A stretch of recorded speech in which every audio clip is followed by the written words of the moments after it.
రోజులుగా మీరు చేస్తున్నటువంటి సమ్మెకు భారత కార్మిక సంఘాల సమైక్య ఐఎఫ్టియు ఇంతకుముందే రాష్ట్ర కమిటీ కూడా సంఘీభావం పూర్తి మద్దతులు తెలియజేసింది. హైదరాబాద్ సెంటర్లో కానివ్వండి, వరంగల్లో కానీ చాలా చోట్ల కూడా ఐఎఫ్టియు పూర్తి మద్దతు తెలియజేసింది. ప్రత్యక్ష సమ్మెలో కూడా పాల్గొనడానికి ఐఎఫ్టియు సంపూర్ణంగా మద్దతు కూడా తెలియజేస్తూ ఉంది. అదేవిధంగా ఏదైతే ఈ తెలంగాణ రాష్ట్రంలో కాంగ్రెస్ పార్టీ అధికారులకు రాకముందు కాంగ్రెస్ పార్టీ అనేక వాగ్దానాలు ఇచ్చి ఉంది.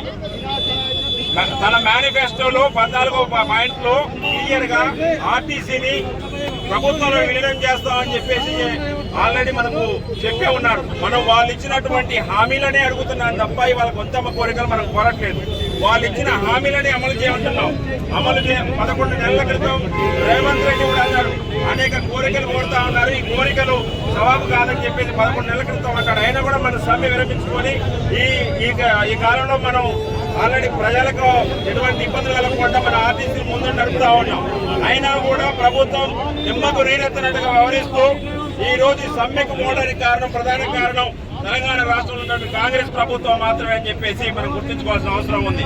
ఏదైతే ఈ రోజు జరుగుతున్నటువంటి సమ్మెలో అందరూ పాల్గొన్న వాళ్ళందరికీ మరియు కొంతమంది డ్యూటీలు చేస్తూ బస్సులు చేస్తూ ఉన్నారు, వారికి కూడా అభినందనలు.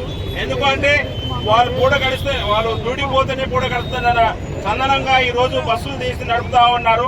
వారు కూడా తక్షణమే సమ్మెలో పాల్గొనాలని చెప్పేసి ఐఎఫ్టియు ఖమ్మం జిల్లా కమిటీ నుంచి కోరుతా ఉన్నాం.